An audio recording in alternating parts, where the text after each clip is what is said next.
Thank you very much, Willem. And you gave us 20 seconds so we can continue, and because we're running 1 minute behind schedule. As you can see, they're setting up the stage for our first panel. I'm going to start introducing our speakers so that we don't lose any second. And up next is the first panel of the day, as I was saying, the Climate Tech Time Machine. What would founders say to their selves, to the 2040 selves? Let's hear it from our panelists. Charlotta Holmquist, co-founder and chairwoman at BLIXT Tech. Aurelie Gonzalez, CEO of Yama, and Rustem Ospanov, CEO of Firefly Fusion. Moderating this panel, we will welcome Juan Estalella Giron, Partnerships Manager at Third Derivative RMI. Welcome on stage to the three of you, and I think you don't need this, right? No. Okay. Thank you. Welcome. Thank you. All right. Welcome, everyone. Good to see you all in person. So let's do a little bit of time traveling. We'll start with some quick intros on what we do, and then take you a little bit from 2040 down to today. I think it will be nicely welcome that we do some time traveling a little bit with what's happening day to day. I don't know how many of you are familiar with Third Derivative or RMI, the work that we do. I'm the partnership manager at the organization. I've been there for about 3 years. Third Derivative is the innovation engine of RMI, the Rocky Mountains Institute. RMI has sort of been around for about 40 years doing climate tech research, and Third Derivative, in essence, is the startup accelerator. So we take wonderful companies like the ones we have here today and help them scale, typically from seed stage into, and sort of seed TRL 4, 5, into ideally TRL 7 and 8, helping them with fundraising, helping them with kind of customer traction and mentorship and other things. So enough kind of about what we do. On to you, Aurelie. We can start with you. Tell us a little bit about Yama. Very, very pleased to meet everyone and to be here. Thank you very much, RMI and Tech Energy Summit. So I'm co-founder and CEO of Yama. We develop an innovative direct air capture based on a pH and temperature swing, so using electrochemistry to decrease energy consumption mainly by 70% and costs, so to be close to the $100 per ton at scale. We're based in Paris and building right now our first pilot, so out of the lab, and supported by the Grantham Foundation and Deep Sense Venture. Correct. I'm Charlotta Holmquist. I'm co-founder of BLIXT. We're based in Sweden, and we are building software-defined power systems. So in essence, we are converting the mechanical backbone of our grid into something that is more dynamic, configurable, and can adapt in real time. And more concrete is about switchgear, so solid-state switchgear, and also voltage conversion technologies. We are backed by ERV. That is also part of the Third Derivative network. So I must say, thank you so much. You're making a great job. Thank you. And also backed by USV, running a few EU projects in parallel. Perfect. Rustem? Thanks. Thanks a lot for the invitation to join, and thank you for coming to this presentation. So my name is Rustem Ospanov. I'm a scientist. I used to work at CERN, and then I realized that we do have technologies now to make nuclear fusion a reality within the next decade. So I'm building Firefly Fusion, which is in the business of using proven technologies together with cutting-edge science to develop first demonstration fusion reactors by early 2030s, starting in France and then expanding. Awesome. As you can see, kind of diverse panel. It's a little bit the type of stars that we have. Some things that are commercial today, things that maybe are 5 or so years down the line. But let's start with the time machine. Let's go to 2040. You get out of your time machine. How do you look at your company? Where is it at? What can you tell us about Yama, BLIXT, Firefly? So for direct air capture and for Yama, as we must meet the gigaton scale in 2050, and we will be there, of course. But if we come back to 2040, I hope to see 50 plants of Yama of 1 million ton scale, so mainly in Europe and North America. That's what we believe we can reach. We have a plan to reach a megaton scale in 2032. So then it's a deployment of that and a copy-paste. So it's going to be mainly an infra play, for sure, at that scale. And this is what I want to see for us. Perfect. Charlotta? I'm just thinking that every building, every car, every industry, ships, everything is running on software-defined electricity. So it's just obvious. So it would be like BLIXT inside is as common as Wi-Fi.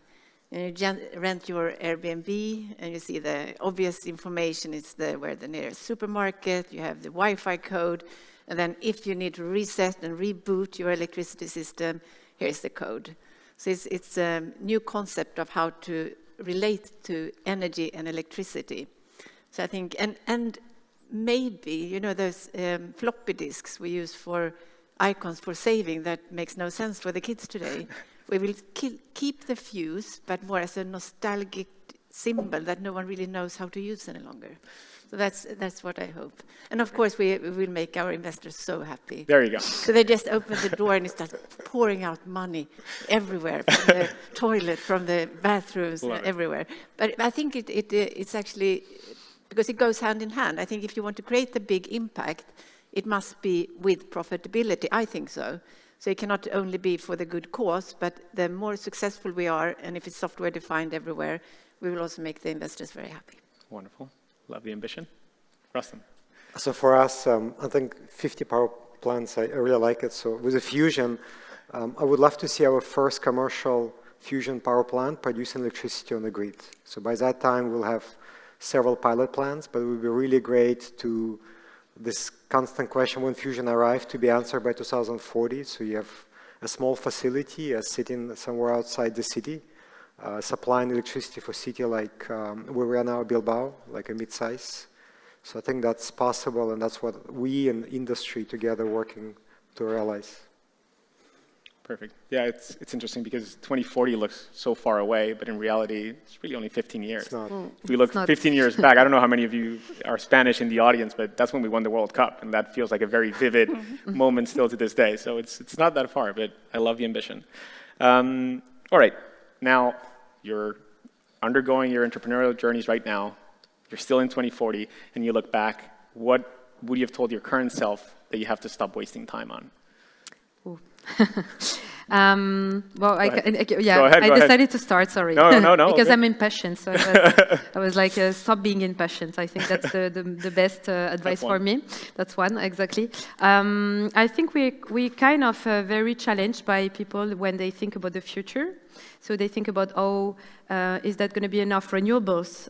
Is that going to be a carbon credit markets? I think it's probably good for everyone that we stop to think too much in the prospective. So do we need to remove CO2 from the air? Yes, of course. Do we need to turn everything into electrification? Yes, of course. Stop thinking about like things in 15 years, if that's going to happen or not.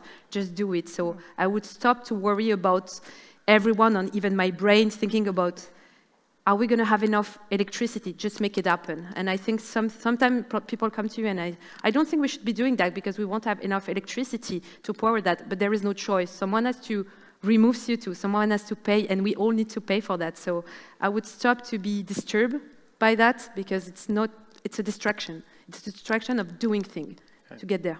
Removing, I guess, the sort of analysis paralysis, fail fast, and kind of just learn throughout the process. Yeah, exactly. Wonderful. Charlotta? No, I'm on the same lines. So I think stop dwelling on things.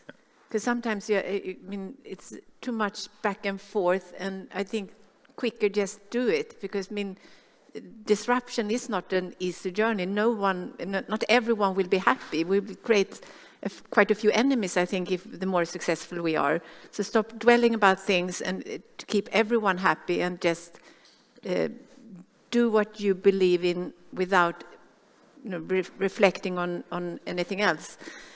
And just on a personal level, on a day-to-day basis, I would tell myself to stop checking all the mobile alerts.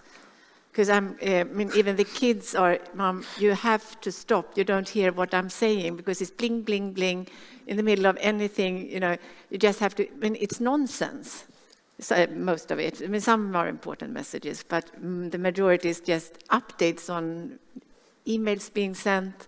So, and the cure for me is to go up north in Sweden and go trekking. So now we just booked 2 weeks off-grid trekking, and I feel so healthy. It's so nice and refreshing, and even coming back to civilization, and you see the bars on your mobile phone, it's like, should I really turn it off? So it's a good advice, I think, for anyone. Yeah, I think it's a good learning. I certainly can take that feedback as well. Like, it's a good learning for all of us. Disturb me not is my new best friend. Yeah, focus like. So if I don't reply, it's not because I ignore you. I should save it for later. Rustem, what is your advice when you look back from 2040? It's very interesting. Like, first thing jumped to my mind is actually quite similar. Maybe with a slightly twist. So I'm a physicist and a scientist, so which makes me a bit like a rational, logical type thinking. And I would tell to myself, learn how to handle objections better.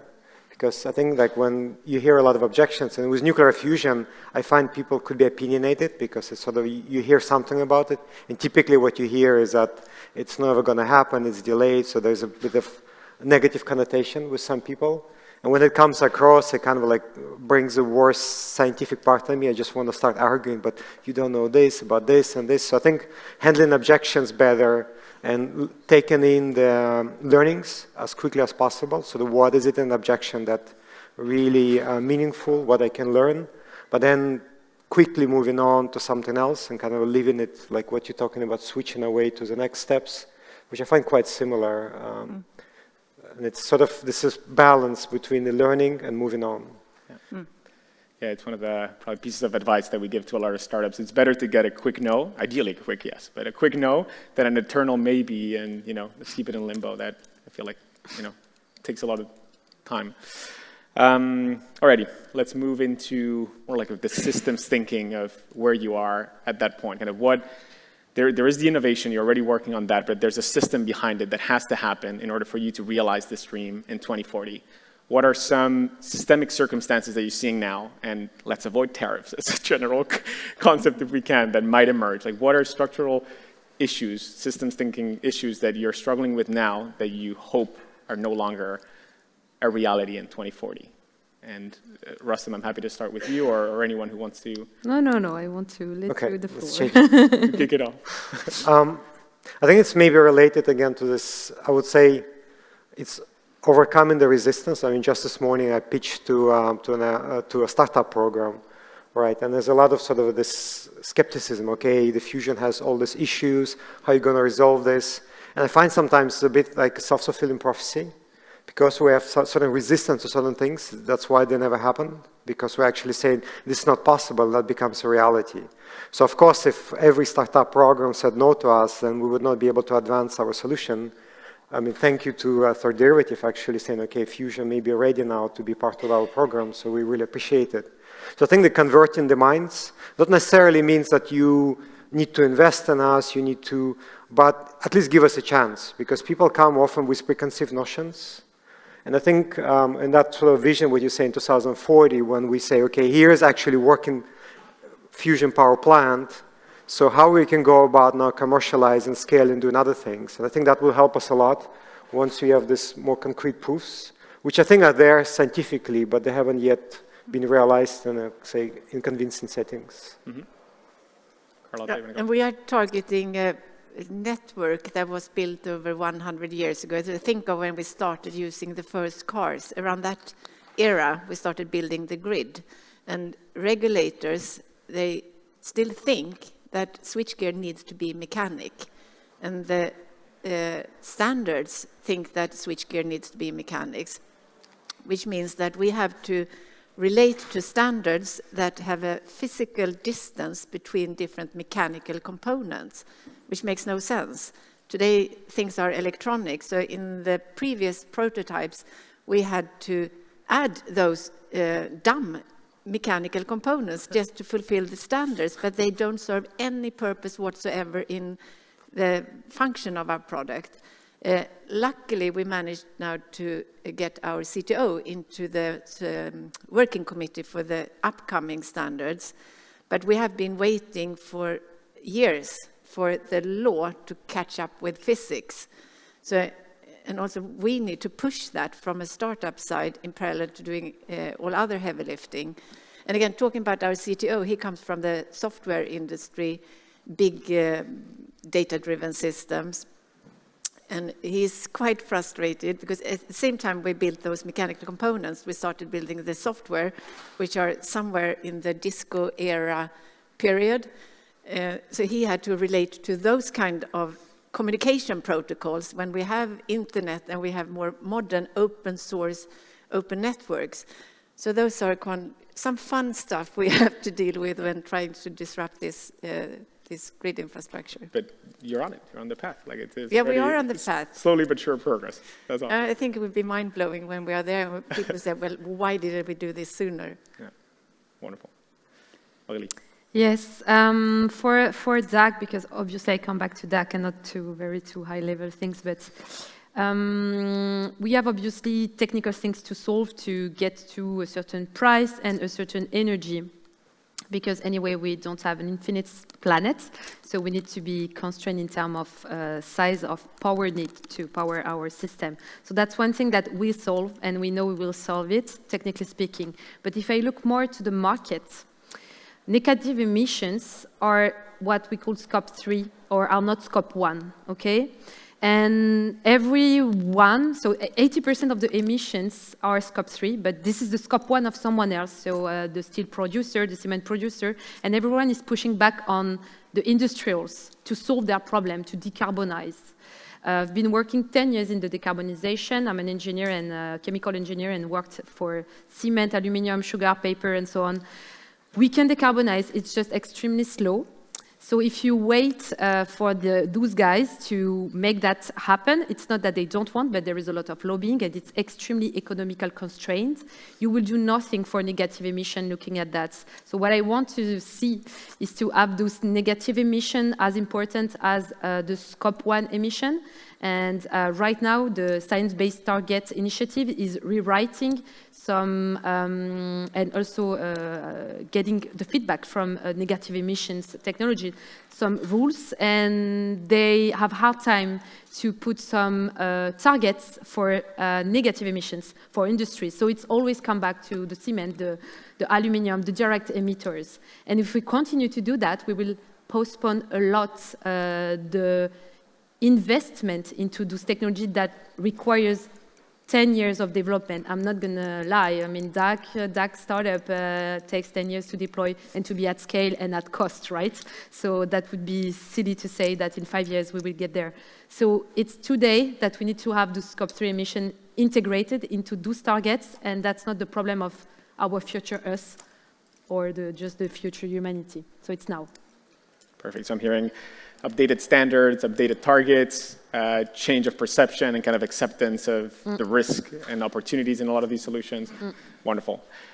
Right. Take the time machine again. We're now moving closer to 2030. You've talked about your vision for 2040, the growth that you want to achieve.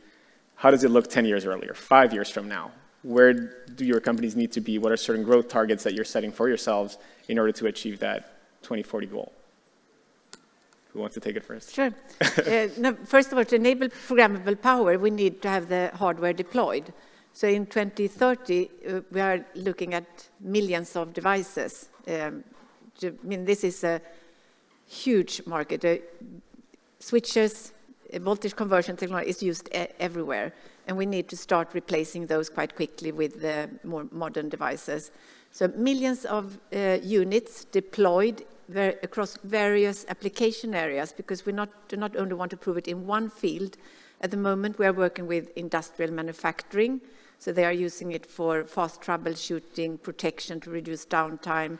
We're moving to grid, so we have projects with Vattenfall utility and grid operator for controlling microgrids operations, and also part of the Diana NATO. So we are multiple areas, deployment in mass of millions. And we will also, I think, in 2030, be more software engineers employed in our company than hardware engineers.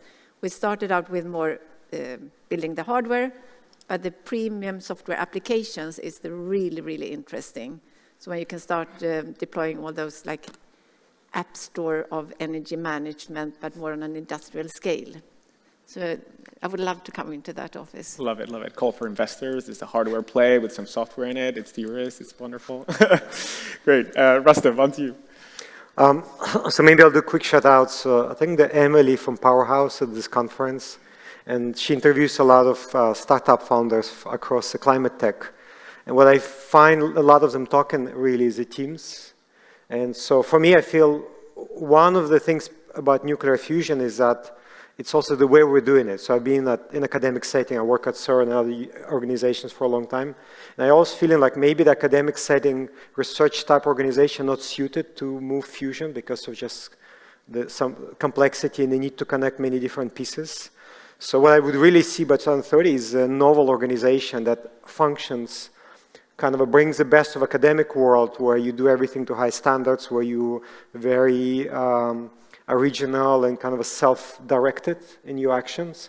At the same time, you move at the kind of a startup speed where you execute and you move faster, where you don't hesitate as much as we tend to do in academia to hedge the risk.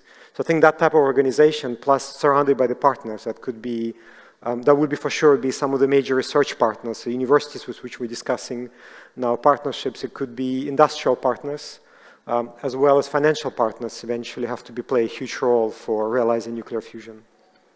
Wonderful. Aurelie? Yeah, sure. So of course there is a top-down and bottom-up approach on where we want to go in 2030. If we look at the needs of gigaton scale, we must have several like startups doing their first megaton plants around 2030, 2032. So this is also a target for us in 2032, which means that we need to see our commercial plants, so 50,000 ton a year in 2028.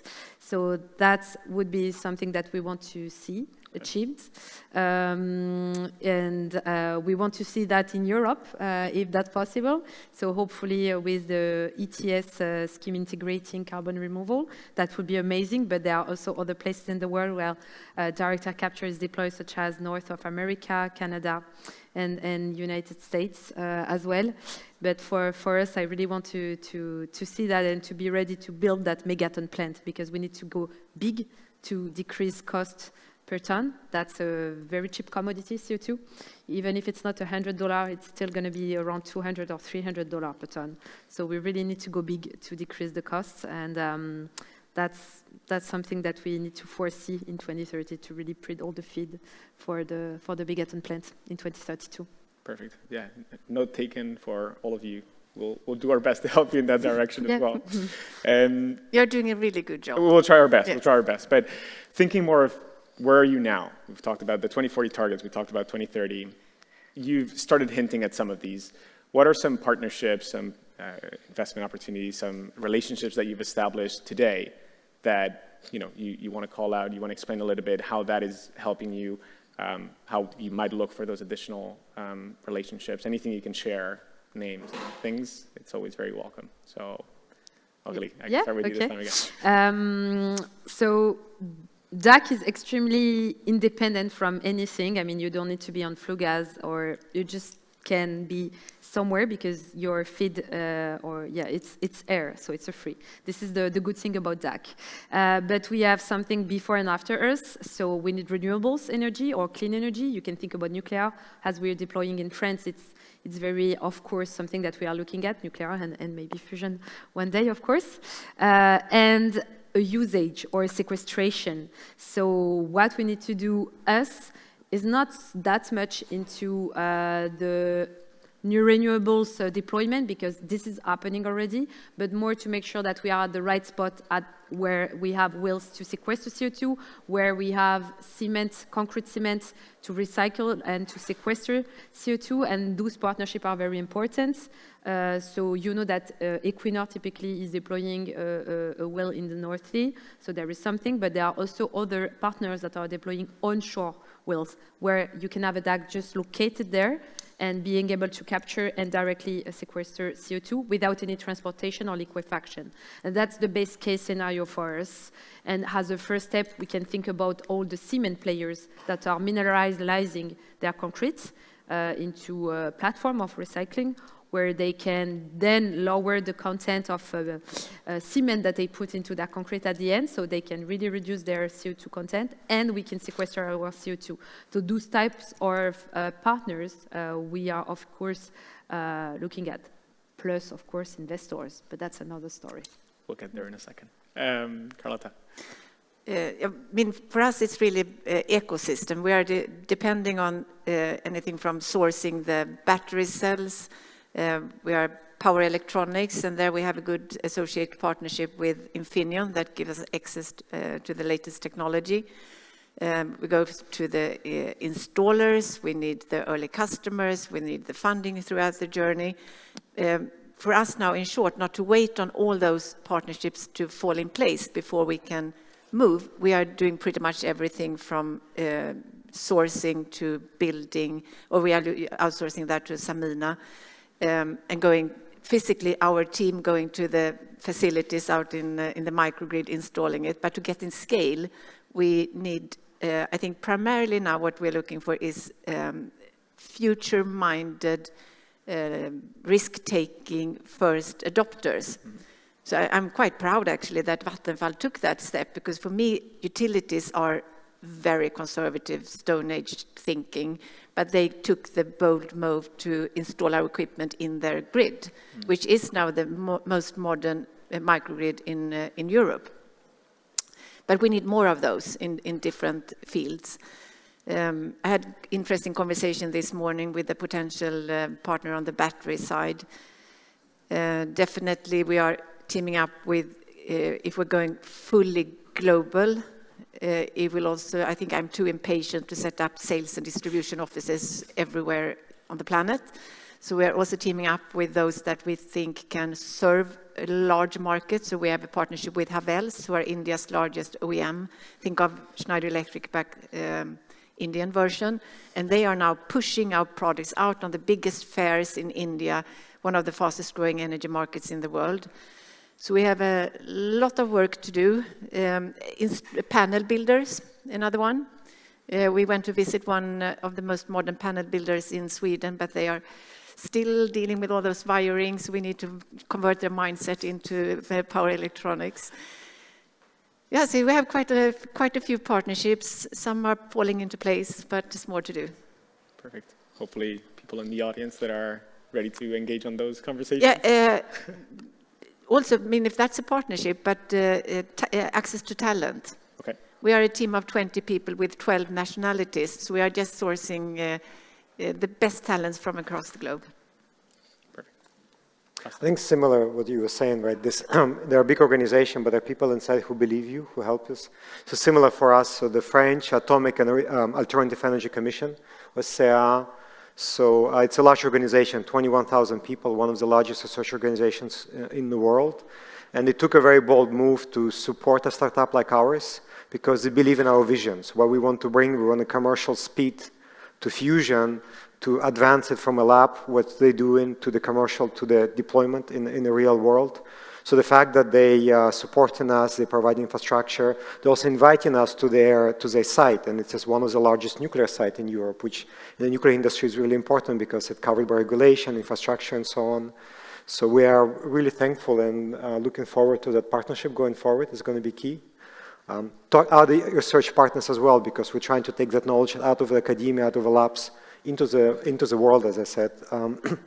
And then what's critical for us, so we, the way I say it, like, so now we got the science right because we have some of the best partners already.